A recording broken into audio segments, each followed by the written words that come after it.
Francisco José María Botino Antola, de 36 años de edad, egresado de la Facultad de Derecho y Ciencias Sociales de la Universidad Nacional de Asunción, con promedio general 4.67, también egresado de la carrera de notariado, egresado de la Escuela Judicial, ejerció la profesión por 11 años y 6 meses, participó en varios cursos referentes a temas jurídicos, entre los que se destacan cursos de análisis jurídico y lógico de precedentes jurisprudenciales civil y procesal civil. Doctor Francisco José María Botino, usted tiene la palabra a partir del inicio de la exposición. Por 15 minutos como máximo, el funcionario que tiene enfrente le va a estar indicando el tiempo respectivo. Concluida su exposición, se le formularán las preguntas si así se lo considera pertinente. Gracias y tenga un buen día. Muy buenos días al señor presidente del Consejo de la Magistratura, doctor Osvaldo González Ferreira. Muy buenos días al representante del Poder Ejecutivo, doctor Carlos Raúl Cabrera. Muy buenos días al representante de la Cámara de Diputados, que no sé si está el doctor Julio Javier Ríos. Muy buenos días a los representantes de los gremios de abogados, doctores Adrián Sala y Claudio Baqueta. Muy buenos días a los representantes, no está el doctor Criscovis, no sé si está ahí.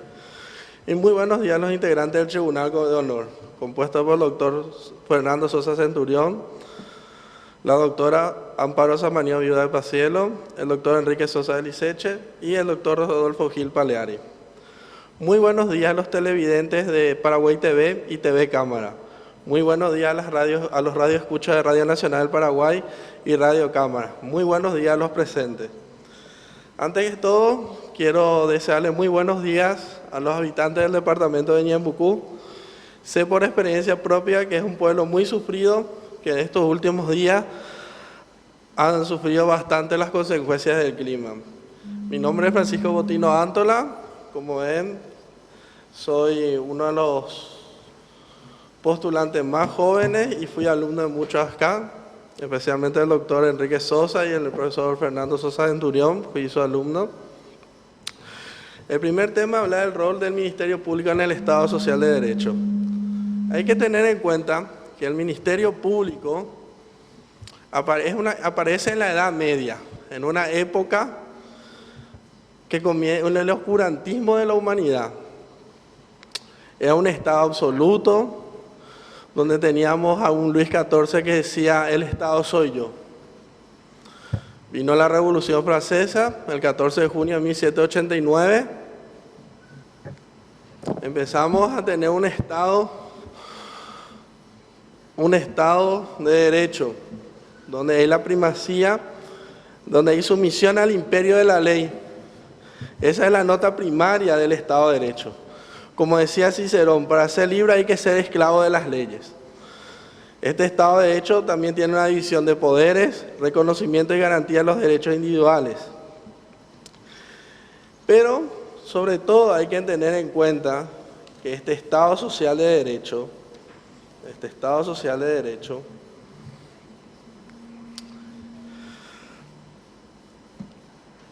tenía la idea de la mano invisible, que explicó bien Adam Smith, que supuestamente el interés particular iba a corregir las necesidades del mercado. El Estado tenía que ser un Estado gendarme, un Estado que no debía actuar, pasivo, la idea de los pesos y los contrapesos. Aparentemente eso funcionaba muy bien, pero ocurrió algo. El capitalismo, como una forma de economía, genera una exclusión social. Esa exclusión social tenía que ser corregida de alguna manera. Y ahí aparece el Estado social de derecho. El Estado deja de ser un Estado neutro, un Estado gendarme. En síntesis, el Estado social de derecho es nada más que la inclusión de las cláusulas económicas y sociales en la Constitución. Es el complemento de los derechos individuales con los derechos sociales y económicos en la Constitución. Volviendo otra vez al rol del Ministerio Público. El Ministerio Público aparece constitucionalmente en la Constitución de 1967, que fue sancionada el 25 de agosto, es decir, casi 50 años. Estaba en el capítulo 10, estaba sometido al Poder Ejecutivo, duraba 5 años sus funciones, coincidente con el mandato presidencial, podía ser reelecto en sus funciones. Prestaba sus informes al presidente de la República de ese entonces. Otra cosa interesante es que algunas funciones del Ministerio Público previsto en la Constitución del 67 pasaron al Procurador General de la República, hoy actualmente. El Ministerio Público ya existía en normas infraconstitucionales, en el Código de Organización Judicial. Tuvimos Eligio Ayala, que fue un gran estadista, fue fiscal del crimen. Hay que entender que desde 1992, en la Constitución del 20 de junio de 1992, el Poder Judicial pasa a la esfera, el Ministerio Público pasa a la esfera del Poder Judicial. Algunos dicen que es parte del Poder Judicial, algo que yo no coincido porque expresamente el artículo 247 de la Constitución dice quiénes integran el Poder Judicial. Además, hay que tener en cuenta algo.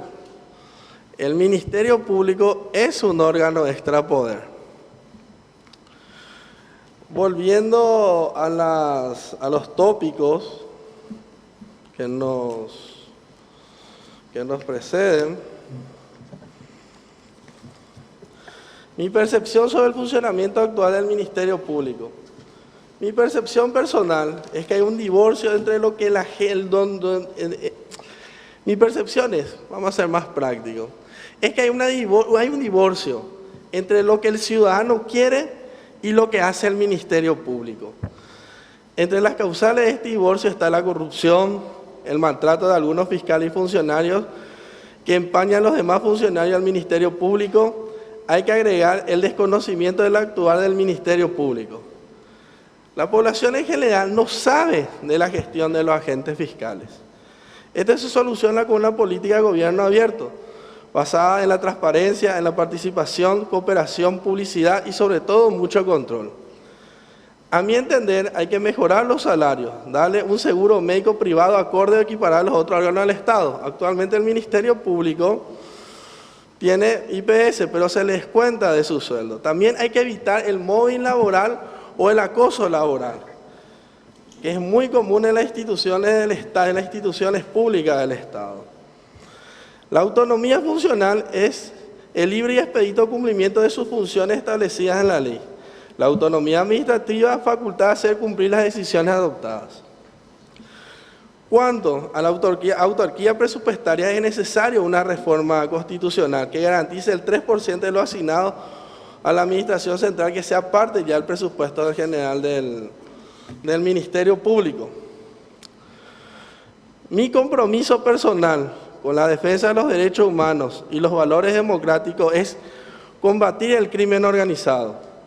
El crimen organizado amenaza la seguridad y los derechos fundamentales de las personas. También amenaza la democracia y el Estado social de derecho. El crimen organizado ha crecido exponencialmente. Está mejor organizado que muchas instituciones del Estado. Cuenta con mucho dinero y el dinero compra voluntades. Y abre muchas puertas, además que permite el acceso a espacios de poder. Las fronteras de nuestro país son permeables. El crimen organizado es mayormente transnacional en la actualidad. Supera las fronteras políticas. Busca países donde sus instituciones son débiles por la pobreza y la corrupción. Ingresan, se instalan, cambia todo a su alrededor para mal. Si este fenómeno lo combatimos de una manera seria y organizada en el Paraguay, puede ser el Paraguay la próxima Colombia o el próximo México. La criminalidad que hay mayormente atenta contra derechos y bienes fundamentales. Ya no es la vieja delincuencia de carácter individual, ni mucho menos la criminalidad callejera y de subsistencia emprendida por individuos preponderantemente marginales. Nuestra democracia, nuestra paz y todos nuestros derechos están amenazados por el crimen organizado. El crimen organizado siempre ha existido, pero hoy ha asumido un desarrollo transnacional y ha adquirido un poder militar y un peso financiero que no tiene antecedentes. El crimen organizado es uno de los sectores más rentables de la economía internacional. Cuenta con ramificaciones en todos los continentes y en todos los estratos sociales. Interviene en la economía inyectando grandes sumas de dinero, distorsionándola a la misma. No solamente afecta a la economía, sino también afecta a los valores morales de una sociedad, desplazando los valores y sobre todo contamina la mente de nuestros jóvenes. El crimen organizado ha suplantado la cultura del trabajo por la cultura de la vida fácil. Las organizaciones criminales explotan la miseria existente. Las ganancias colosales generadas por el narcotráfico, el tráfico de armas, trata de personas y contrabando es incalculable.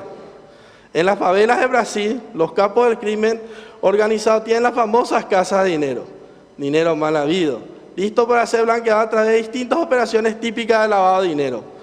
El lavado de dinero, hecho punible subyacente de estas actividades criminales. Estas organizaciones mafiosas realizan reclutamientos masivos entre las clases marginales. Especialmente reclutan a personas adictas a estupefacientes.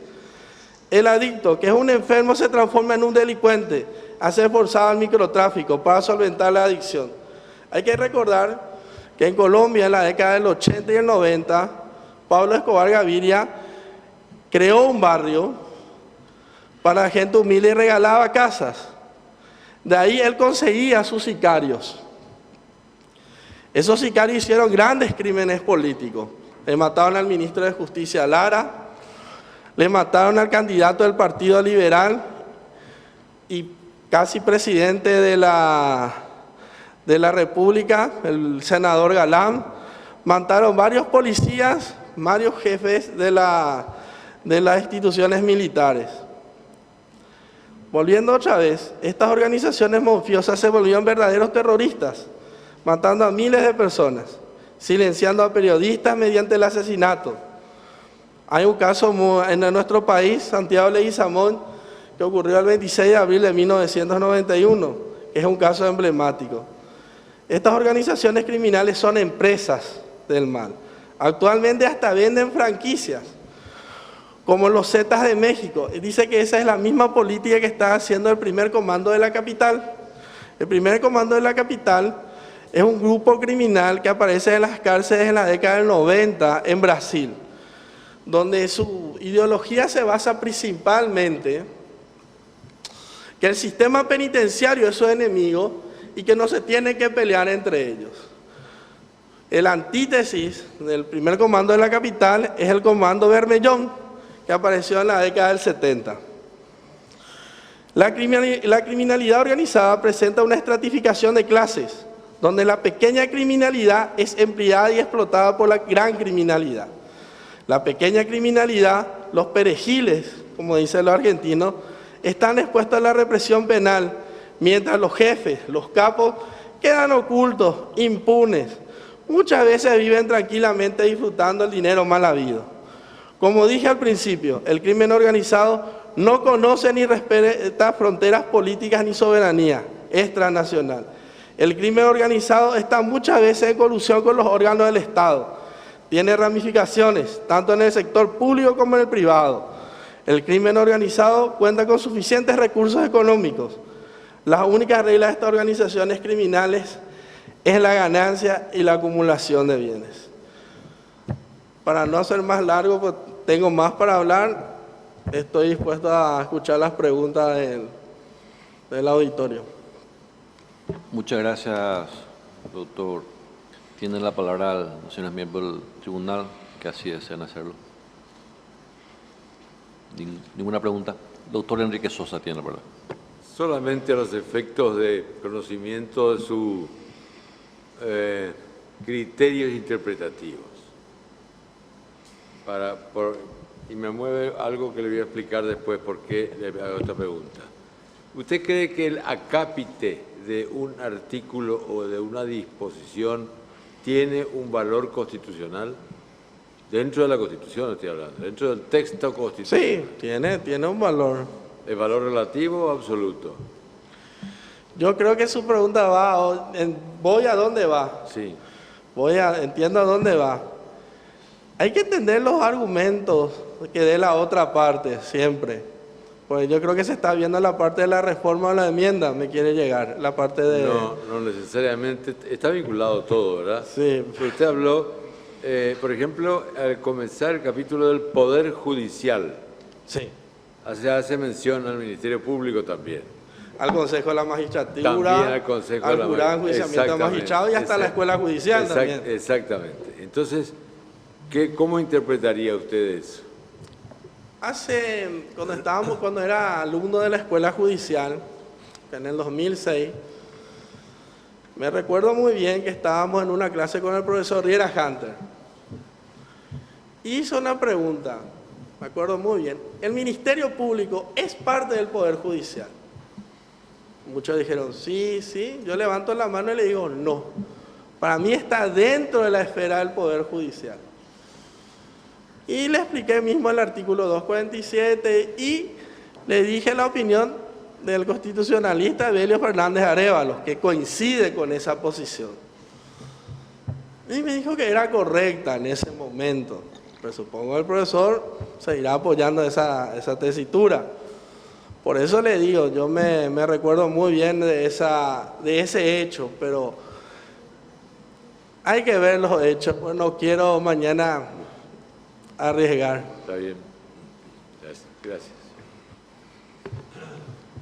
Gracias, doctor Enrique Sosa. ¿Ninguna otra consulta de los miembros?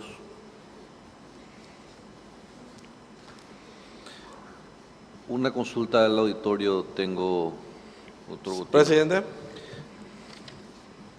Si usted fuese electo fiscal general, ¿cuál sería la estrategia que implementaría para erradicar el crimen organizado?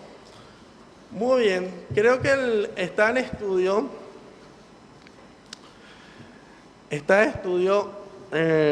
actualmente la ley de extinción del dominio.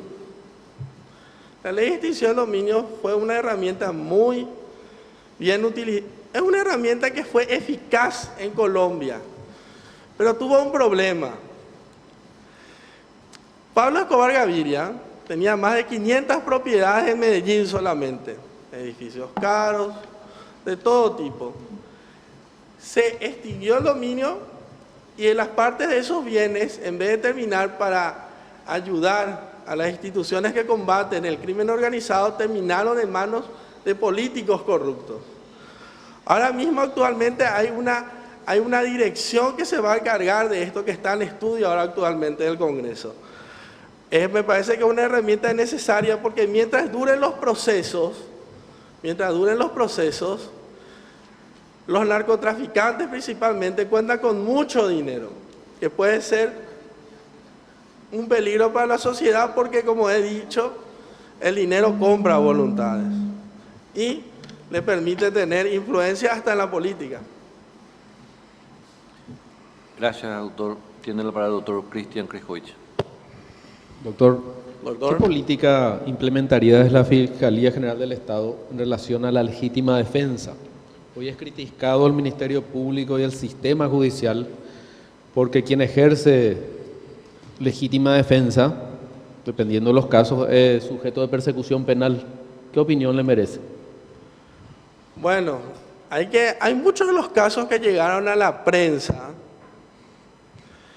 y la sociedad entiende como legítima defensa, muchas veces, eran abusos, excesos de la legítima defensa. Es cierto, hay una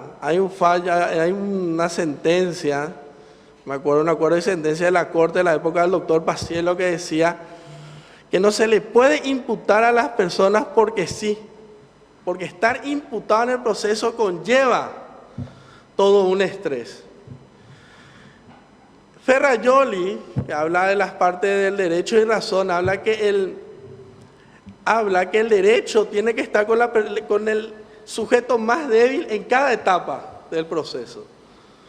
Al comienzo con la víctima, después con el imputado y en caso de condena con la persona que está cumpliendo la pena privativa de libertad. En este caso, se tiene que investigar, lamentablemente. La imputación, Porque mismo en el criterio de legítima defensa, por ¿se acuerda cuando decía César Bonesana Márquez de Beccaria que nuestras leyes deben ser claras? Nuestro Código Penal hoy y nuestro Código Procesal Penal hoy no es claro, no le llega a la gente, porque hay un problema de Genaro Carrió que decía que uno utiliza el lenguaje natural para transmitir órdenes a la sociedad. Y muchas veces la sociedad no entiende las órdenes y los operadores deónticos. Yo le hablo de la persona común, la persona del campo, no entiende y comete exceso mismo.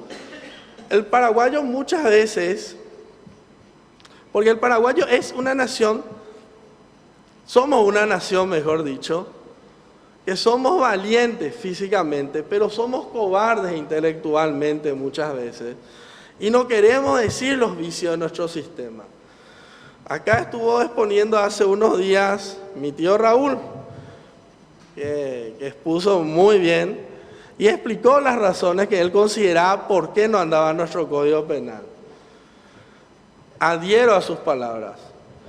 Nuestro Código Penal también está divorciado y disociado de nuestra sociedad. Gracias, doctor Grescovich. Y en ese mismo sentido, ya que tocaste el tema, decías que el derecho penal debe estar de acuerdo a la etapa con la parte más débil. Y la primera etapa es la víctima, decías. Y precisamente una de las críticas al sistema penal es la falta de reconocimiento, de asistencia a la víctima. Sobre eso, ¿qué nos puede decir, doctor? Mire, doctor, yo creo que nuestro Ministerio Público tiene que tener un área de psiquiatras y de psicólogos que asistan a las víctimas. También deben asistir no solamente a las víctimas, sino a los mismos agentes del Ministerio Público. Hay que ser realistas, nuestra profesión de abogado es una profesión nociva, enferma. Yo me doy cuenta que hay algunos colegas que de tanto ejercer ya no tienen temperamento, no es temperamento, ya están muy iracundos, ya no pueden ya estar en las funciones. Y tendría que haber una evaluación constante para saber si pueden servir a la sociedad. Porque uno se da simple cuenta que hay... Binder explicaba que la acción penal, justamente la acción penal se volvió pública porque en el derecho romano todo era privado. Era por una simple razón, la sociedad no se animaba a denunciar porque se sentía cansada. Eso decía la acción penal de Binder. Por eso se pone que las acciones penales son públicas. Como decía Montesquieu, está en manos de un vengador público. Está en manos de un vengador público. Actualmente, nuestros fiscales, a mí por ejemplo, como me ocurre, cuando uno litiga te dice, mira, aprovechá y utilizá un criterio de oportunidad, evitar, porque si llegamos a juicio oral, yo tengo juicio hasta el 2020 ya tengo. Estoy saturado, me dice.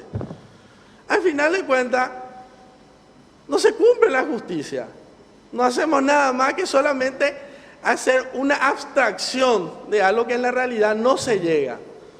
Nosotros lo que tenemos que buscar, siempre explicaba también Zaffaroni, que cada rama del derecho busca una solución racional. El derecho civil busca una solución racional. El derecho comercial busca una solución racional y dice, y transparentar las ganancias, porque el comerciante tiene que ganar dinero. El derecho de los constitucionalistas buscan el peso y el contrapeso. Y el derecho penal dice, es el pariente loco. Es el pariente loco de nuestro sistema. Es como, como en las familias antiguamente las familias pudientes, cuando tenían un familiar loco, no es que le llevaban precisamente al manicomio. Le escondían en las casas, le creaban piezas, le llevaban a las estancias. Y muchas veces, ahí mismo dice Zaffaroni, nuestro derecho penal muchas veces se basa de buscar cómo justificar la coerción. Volviendo a la pregunta, nosotros tenemos que asistirle a la víctima psicológicamente. Tenemos que asistirle si hasta es posiblemente con los bienes que posiblemente se van ya a confiscar o van a decomisarse, se van a hacer los comisos a las víctimas. Porque la realidad es penoso ver que ciudadanos acudan al sistema y no encuentren solución. Esa es mi visión. Y también hay que ver que nuestros agentes, pobres agentes fiscales, muchas veces necesitan ayuda, algunos necesitan ayuda psicológica, no pueden ya estar más en el cargo. Eso es la verdad y que me perdonen algunos. Gracias, doctor. Doctor Claudio Baqueta tiene la palabra. Buen día, doctor. Doctor, ¿cómo le va? Usted habló mucho de historia, de principios. En caso de ser elegido fiscal general del Estado, ¿cuáles serían sus prioridades o su hoja de ruta dentro de la institución? Miren, mi hoja de ruta como fiscal general del Estado, hay un conocimiento que siempre yo me recuerdo que me decía mi madre: hay que comenzar por lo más difícil, hay que hacerlo difícil, no hay que irse por lo fácil. Cuando yo era estudiante de Derecho me decía: ¿cuál es la bolilla más difícil? ¿Cuál es la materia más difícil? Va y anda a rendir. Tenemos que irnos por lo más difícil. Hoy lo más difícil es volver a unir a nuestros agentes fiscales. Que nuestra sociedad se sienta representada por esos agentes fiscales. Como le dije, hay un divorcio que uno se da cuenta porque la gente ya no se va a denunciar. Usted mismo, doctor Baqueta, es del departamento de Ñemucú, como yo. Sabemos cuántos casos de abigeato hay. ¿Cuántas veces se van a denunciar a la gente y no se llega a ningún caso? Ni se le investiga muchas veces. Directamente, a veces te dice el capataz: mejor callarse la boca, pues la próxima vez que venga el abigeador, en vez de robarte 5, te va a robar 10. Esa es la realidad. Esa es la realidad. La gente tiene miedo. La calle ya no es más de la policía, como una vez dijo un ministro. La calle hoy es de los delincuentes. Esa es la realidad. Como una vez dijo en la época de Estigarribia: cuando los delincuentes mandan, los inocentes están en la cárcel. Y no quiero llegar a esa época oscura que el Paraguay pasó, en las distintas dictaduras. Porque nos guste o no nos guste, Teodosio González tenía razón: el ladronazo de ayer es el financista de hoy. El mal nacido de ayer es el gentleman de hoy. Esa es la realidad de nuestro sistema.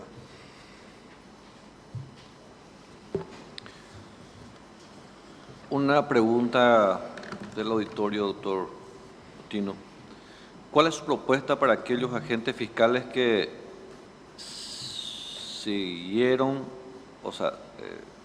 requieran de asistencia psiquiátrica o psicológica? Vuelvo a reiterar, ¿cuál es la propuesta para aquellos agentes fiscales que requieran de asistencia psiquiátrica o psicológica? Miren, como le dije, tenemos que tener un buen seguro médico. Ese buen seguro médico también tenemos que garantizarle ya la jubilación a algunos anticipada. Porque si esos trastornos mentales provienen del estrés laboral, es justo y necesario que el mismo Estado se haga cargo. Uno muchas veces se da cuenta también que los fiscales se encuentran huérfanos en ciertos lugares del país. No en todos, en la capital es muy difícil que eso ocurra, pero en distintas zonas del país.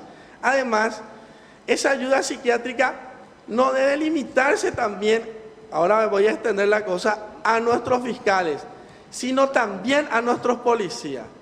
Uno muchas veces ve que nuestros agentes fiscales le retan a los comisarios. Los comisarios, los policías son gente preparada, debe ser respetada. Muchas veces a muchos agentes fiscales les sobran conocimientos científicos o de derecho, pero les falta ese don de gente que es necesario. Porque con una palabra de aliento o una palabra bien dirigida se puede llegar a muchas cosas. Esa es mi opinión, por lo menos así me enseñaron y he conseguido. Mi padre Mi padre fue el último delegado de gobierno de Misiones. El último delegado de gobierno de Misiones. Él fue uno de los pocos civiles que estuvo en el golpe de Estado de 2 y 3 de febrero del 89. Él fue delegado de gobierno del año 91 hasta el 93. Yo me recuerdo que él le trataba de muy buena manera a los policías y los policías cumplían sus funciones.